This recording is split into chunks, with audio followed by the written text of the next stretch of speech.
Hello viewers, today we've got a very interesting guest with us to share about her thoughts and her work in terms of blockchain, and she's been one of the very prominent names in blockchain world, and she's been doing a lot of community work. And let's have Miss Jane Thomason from Australia, but right now she's in Jakarta, right? So yeah, it is to Miss Jane. Hello Miss Jane, how are you? I'm really well. How are you? Thanks for having me on the program. I am good too. So welcome to our show, and can you please tell us more about yourself and how did you get involved with blockchain and your work, and we would like to hear from you. Yes, sure. I've been working in emerging economies for most of my life, working on international development programs, a lot in the health sector, poverty reduction, governance, women's empowerment. So I have a long history of really understanding the problems of many developing countries. And a little more than 3 years ago, my son told me about blockchain, and he advised me to start learning about it because he said it was going to change the world. So I paid attention to him and I started trying to understand it. And then after a while, I suddenly realized what an impact that it could have on problems of poverty and inequality if we're able to apply it and bring it to scale. So since then, I've really been on a journey trying to talk to people, to international institutions, to governments, to persuade them to understand how digital technologies, and particular blockchain, really could change the lives of many people on problems we've been working on for decades. Interesting. So you seem to be taking the blockchain use case to a whole new level. Please share us about your work in various countries and social sectors. Well, so I'm not personally running blockchain projects. What I do, however, is connect with people who are doing social impact projects, and I'm an advisor on a number of projects. And I'm working with people in India and Africa on a number of different projects and trying to support them and encourage them and see how the implementation of their projects go. And the bigger vision, of course, is that these things come to scale. So a couple of the different ones that I'm involved with relate to financial inclusion, that is getting people who currently don't have identities and don't have bank accounts access to the economy. Another one is looking at agricultural supply chains.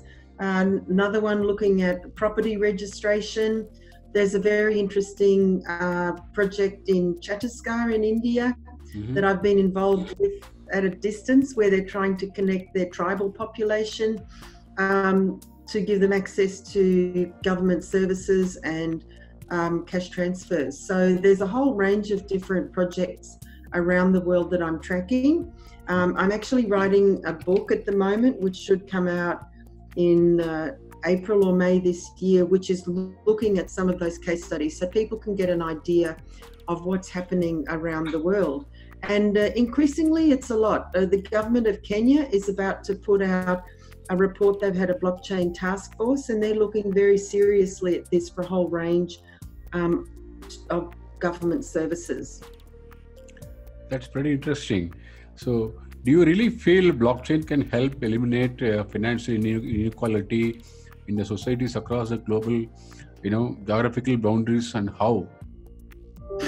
So I would like to answer it in this way, because there's a sort of philosophical group who are saying that blockchain will be the great equalizer and everyone will have an abundant future. I'm not sure that I'm in that camp, but what I can see is, if you just think about the people, the 1.5 billion people who don't have identities and the 2 billion people who don't have bank accounts, if you can connect them to the economy, because they're not connected now. So, and then you give them the potential, if they own land, to be able to borrow against their land to invest, or if they produce crops or traditional artifacts and things that can be connected to the market, then you're bringing them into the economy in a way that we never had before. There are people who argue, and I think we've yet to see it proven, that the poor will earn money from their data. So people are working on projects so that everyone can own their own personal information in a data wallet and permission people to use it and pay for it. There's a body of thought which is this will create universal basic income. I think we're a long way away from that, but at the same time, if you can find a way to allow anyone to be able to sell their data if they would like to and earn money from it, then that's only going to be a good thing. But I don't think that that will create supreme equality in the world, but I think it will improve significantly the lives of the poor and vulnerable. That's kind of revolution, you know, taking the economy to the corners, nooks and corners of the world where people didn't have access to the mainstream, you know, the level playing field. Yeah, no, I mean, I think that's why I get excited about it, because if we can do it, which is a big if, then it really can change people's lives. I've worked for many years on women's and children's health, and thinking about the key things that impact on women's and children's health. A lot of it is, you know, simple things like identity, being able to provide cash transfers for them, for example, to attend antenatal clinics or safe delivery, dealing with fake drugs so that when the drugs actually get to the women and children that they work. So there's a whole lot of different ways in which blockchain can apply at different parts of the system that are going to improve women's and children's health, as well as climate change, green energy. Everywhere you think, if we can make it work, it's got a lot of potential. Right. So for many developing countries like India, the blockchain adoption is still very, you know, entry level. So please share your experience of blockchain e-governance held in 2018. Well, I think, look, the reality is that blockchain is a very early stage technology. I mean, Bitcoin was the first example of a blockchain at scale, but most of the other projects with blockchain are at the sort of use case or multiple use case as timing. So it's going to take some time before all of those things can connect up and actually be scaled. And I believe that it's in the interests of government and international institutions to get involved to help shape the technology so it actually starts to be used for the benefit of citizens in a way that governments are going to be able to want to use it. So if I just give you the example of identity, because many people are working on solving this problem of identity, if the identity that can be created on the blockchain can be integrated into a government system and can be used by the government for access to all government services, then that's going to make a huge difference. I know you have the Aadhaar system in India, but my understanding of that is that that's a centralized database, and actually it was vulnerable to attack in the last year. So, you know, potentially migrating something like that onto a more secure blockchain system could in fact be of benefit. But just back onto the issue with governments, I think that governments are at various degrees of their understanding about the benefits of blockchain. So if you start with Estonia, it's probably the most digitized country in the world, and it's also a country that's done this using blockchain.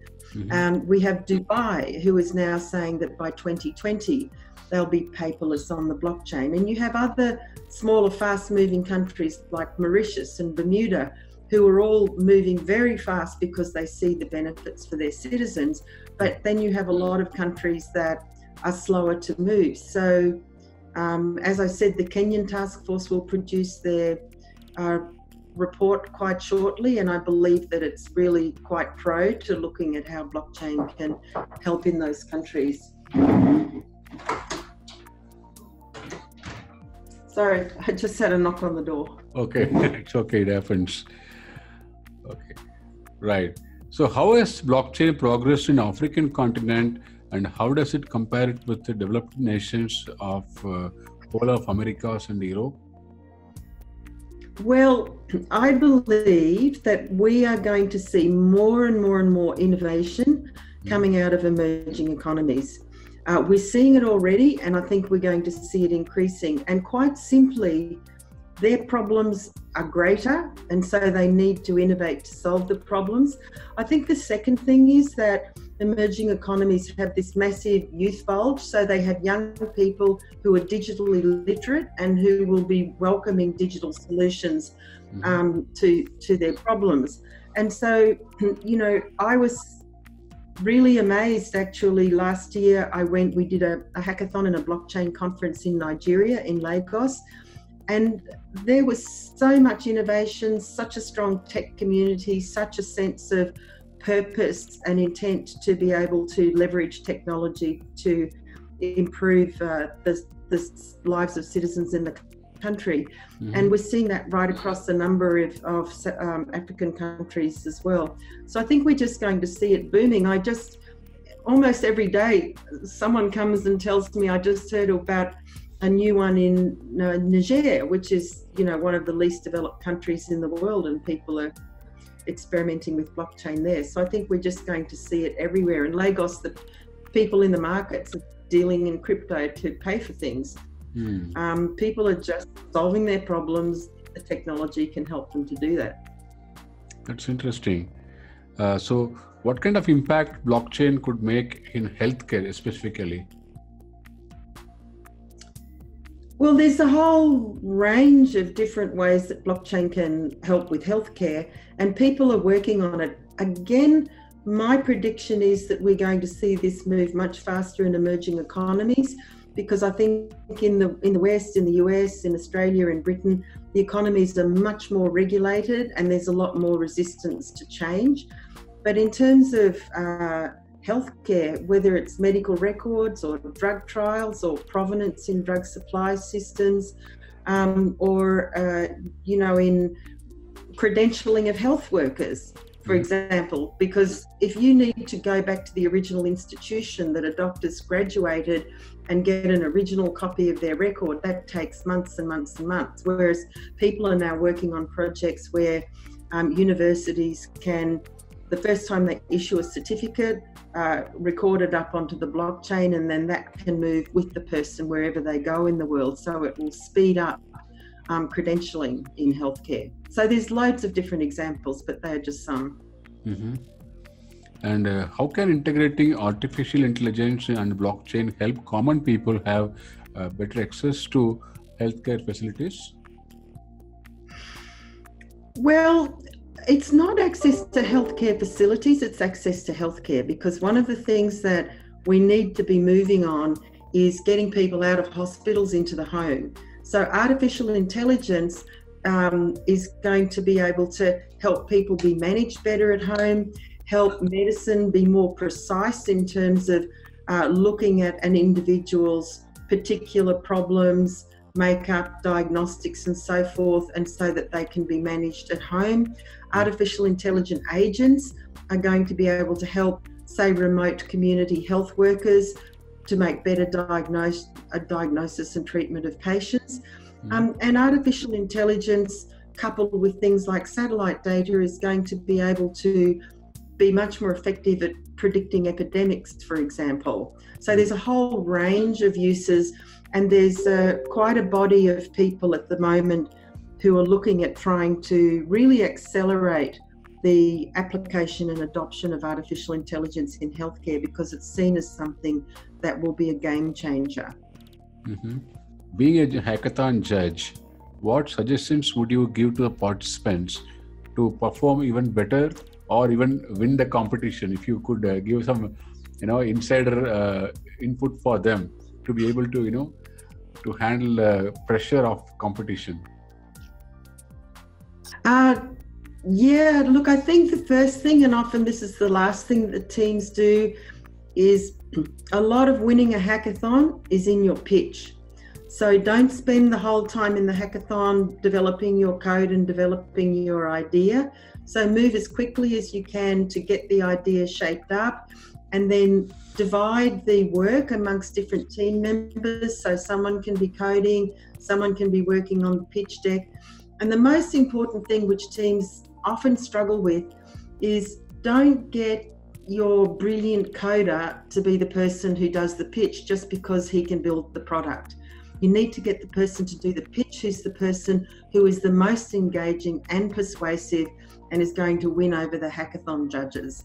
Because there's always that issue of influencing and engaging and getting them to really believe your story. So don't use your smartest team member, use your best pitcher. Right. So how can blockchain help revolutionize supply chain related use cases? Well, supply chain actually is the one that in the commercial world is moving the fastest, because both in the two areas I think that are most significant, one is the track and trace of a commodity, and so also the provenance, so you know exactly where it came from, exactly every point of handling and until it gets to its destination. And the second one is in payments, because blockchain can enable and the smart contracts can enable payments to be instantaneous. So if a certain things happen, then a payment will be made. So that's already programmed into the code. So we're seeing a lot of activity with supply chain all around the world in different ways. Right. So how does your company deal with the regulations in a blockchain space? Are they posing any hindrance to your social projects? Look, not really, because I think we all need to be working together with the regulators. People from industry and people who are thinking about policy need to work together with the regulators and help them understand what's happening with the technology and how you might reasonably regulate it.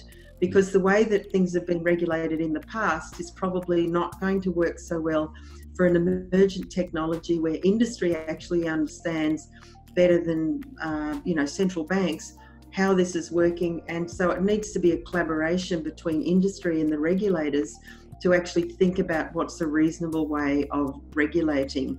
I think the other thing too is to look at what different countries are doing in terms of regulation and regulatory sandboxes and learn from other countries, because everyone's learning at the same time. No one actually knows the answer to this. No one, we're inventing the future today. And so we're trying to figure out, how to reasonably govern the future. Right. And everyone's working on that same problem together. Right. So were you able to, influence the regulators or even the government in terms of bringing in new policy or any altering the existing policies? Have you been able to succeed on that front? Well, I wouldn't say succeed, but what I would say is I've been in two conversations, one with the APEC, that's the Asia Pacific Economic Community regulators, and one with the OECD, both of them closed door meetings talking with regulators about what's happening with blockchain and the new technologies and what worries them and what their responses might be. So what I could say is, no one's really come down with the conclusion, but the regulators are very keen on having the conversation, on learning themselves, and then thinking about how they protect citizens and how they ensure that technology is used in a responsible way. So, you've got, for example, Bermuda in May this year launched the first comprehensive cryptocurrency regulations.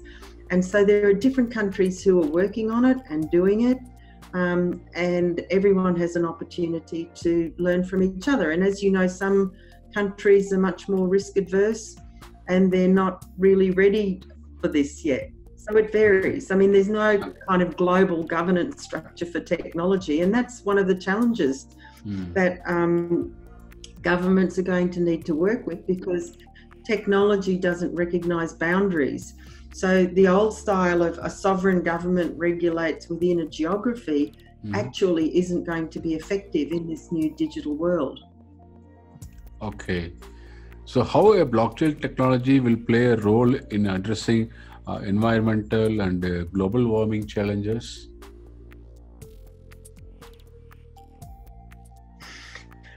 Well, there was actually a book published last year around blockchain and climate change and green energy, and it's it's a really interesting book by Alistair Mark. It's a series of case studies on different aspects of climate change and blockchain. But I think the three areas that you would be looking at, one is the carbon trading. The second one is actually the flow of climate funds to make sure that it gets down to the beneficiaries, because the system of distributing climate funds is currently very cumbersome. And then the third one is the ability for people in villages to microgrid trade solar energy. So you can create producers and consumers of solar energy, and small amounts of solar energy can be sold in villages to different people. So it's going to allow people to harness the opportunity of solar at a village level. So I think they're the three to be looking at. But there's a lot of work going on in this area. Right. So you've been working on a lot of social projects. So how are your blockchain projects sharing the socioeconomic, disparity? Well, we're learning about that. We're learning about that as they go. And one of the challenges that we have is because most of these projects only started at the earliest in 2016, some in 2017. So they're rolling out now. So we're learning as they do it what the impact's going to be. So one of the things we need is for people to start writing up and documenting these as case studies so that people can learn on what happened. There'll be what were some of the unforeseen consequences, or were there kind of cultural issues or digital literacy issues for the uptake of the technology. So we're learning about that now. And as I mentioned previously, we're writing a book at the moment, which is writing up some of these case studies, and others have done the same. So the world can start to learn at the same pace what's happening and what the benefits are and how people are using it. So why not have a consensus on mechanism for cross-border regulations similar to that of the very blockchain technology itself, or even the WTO? Is it a possibility?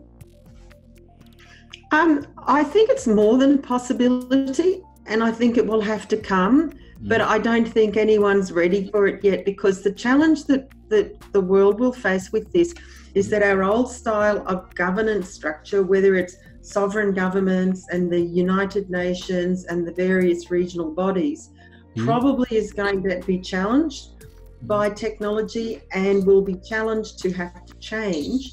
And so when you have global communities that can interact and are incentivized, that can invest and exchange information without government involvement, then who regulates those? So I think this is the big question.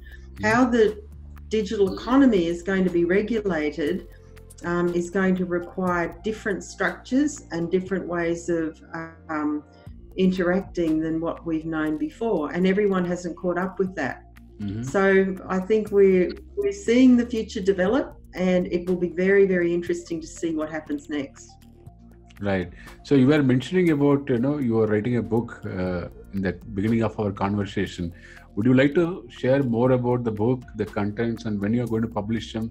We are so eager to know more about that. The book's on blockchain and social impact, which is really my interest.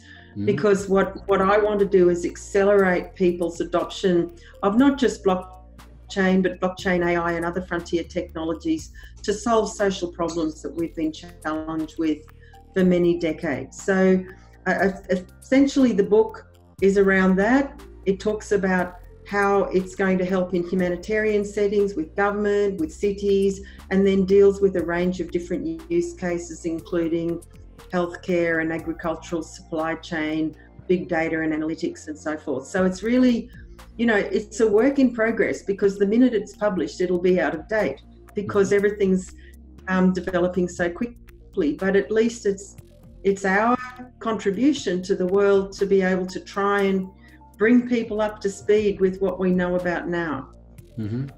So when can we expect that being published? Probably around April. So another 2 months down the line. Okay. Yeah, a few months down the line. It's coming up with IGI. Look, I have to thank you and your listeners. I've got another appointment. It's been such a pleasure speaking. Yeah, thank you very much for your time and sharing your thoughts. We really appreciate it, and we are very grateful for your time and your appointment. Thank you very much. You're welcome. Thanks very much, and thank you to everyone for listening. Yeah, we wish you all the best for your book. Thank you. Bye. Bye.